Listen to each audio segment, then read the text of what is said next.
Good morning, everyone. In this video, I would like to discuss Walt Whitman's famous poem, Song of Myself. This poem was published in his famous collection, Leaves of Grass. Now, Walt Whitman is an American poet. He is also known as the father of free verse. That implies that his poems follow no fixed pattern, no fixed rhyming schemes. They are not bound by any meter, they are not bound by rhyming schemes. Now, in this video, I would specifically like to discuss some few sections of this poem, which are section 1, 5, 6, 20, 21, 32, and 15. These are the sections which are prescribed for my MS syllabus. So, I would be discussing these syllabus. Hope they are beneficial for you as well. Now, overall speaking, Song of Myself is a celebration of self, nature, democracy, and the interconnectedness of life. The poem presents a self flowing exploration of the individual's role in the universe and expresses the poet's deep engagement with both physical and spiritual aspects of existence. Starting with section 1, the poet's identity and universal self. The section 1 starts as I sing myself, I celebrate myself, and what I assume, you shall assume, for every atom belonging to me, as shall belong to you. These are the lines by which Whitman starts his poem. Whitman introduces himself as both an individual and a representative of humanity. He asserts that his experiences are not unique but shared by all people. His identity is fluid, encompassing past, present, and future.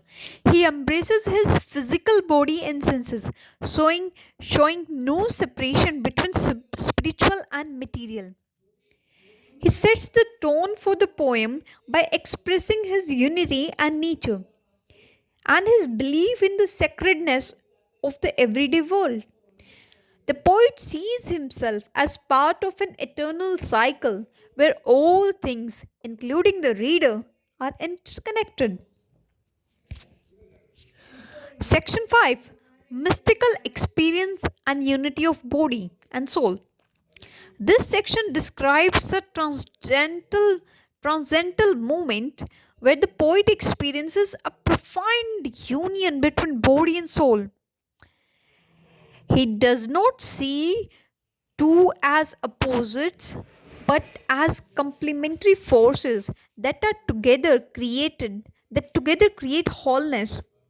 The poet's experience is almost aesthetic, as he finds joy in the sheer act of being. He suggests that there is a divinity in every human and in every natural element, making spirituality accessible and present in the physical world. Section 6, Meaning of Grass and the Cycle of Life. A child's innocent question, what is the grass? It is as if Whitman is lying about in the grass and a child comes to him and he asks, what is grass? Now, this question leads the poet into meditation on life, death, and unity of all living things. He describes that grass is a symbol of continuous cycle of existence, whereas that is not the end, but a transformation into something new. Grass also represents democracy and equality as it grows everywhere and for everyone. Now, grass is an ordinary thing which is available to even the poor or the rich, regardless of social status.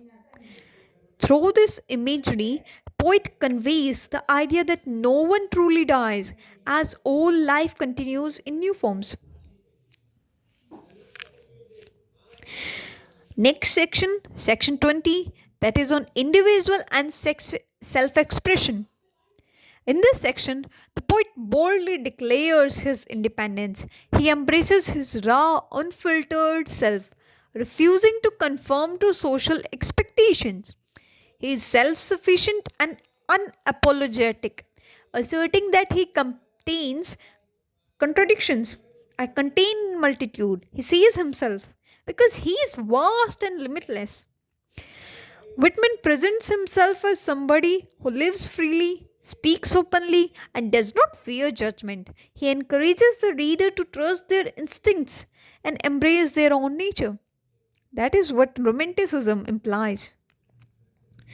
Rather than following external rules or imposed morality. Now, this imposed morality was what earlier age, that is, the Augustan age, taught. But Romantic age overturned all those rules. Next section, section 21, celebration of physical and spiritual world. Whitman declares himself to be the poet of body and soul, refusing to separate the two. He celebrates physical feature, human desires, and sensory experiences as much as he celebrates intellectual and spiritual pursuits. This section reflects Whitman's belief in the holiness of body, challenging the traditional religious teachings that often separate flesh from the divine. Now, John Donne has done the same thing. He also unifies spiritual and physical love. Now, so does the Walt Whitman. He unifies them instead of separating flesh from the divine. He affirms that everything love, passion, thought, and nature is sacred. There is no hierarchy between spiritual and material. He says that I am the poet of the body, I am the poet of the soul. Section 32, that is on wisdom of animals and critique of human society. Here, poet expresses his admiration for animals, whom he sees as superior to humans in their simplicity, honesty, and contentment. Animals do not worry about material possessions and do not feel guilty and do not engage in hypocrisy, unlike human beings. Whitman suggests that animals live in harmony with nature, whereas humans have become obsessed with social structures, wealth, and artificial morality.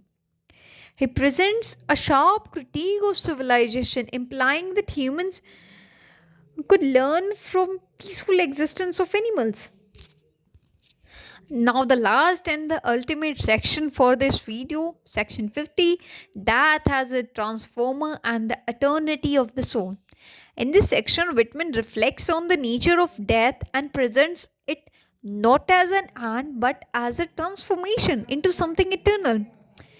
He expresses calm acceptance of death, portraying it as a natural transition rather than something to be feared. He suggests that self doesn't vanish after death, but instead becomes part of the universe, merging with the elements, the air, and the cycle of life. The idea aligns with his belief in the interconnectedness of all things, just as grass symbolized the renewal in section 6. That is merely another phase in endless cycle. Whitman's tone in this section is reassuring and mystical, as he emphasizes that the self remains present in some form even after physical life ends. That is, human body dies but the soul is immortal. Life continues. He invites the reader to trust in the continuity of existence and to recognize that death is not a disappearance but a return to the greater whole. Through this passage, Whitman ultimately conveys a philosophy of immortality where soul is never lost but continues in some form, endlessly connected to the universe.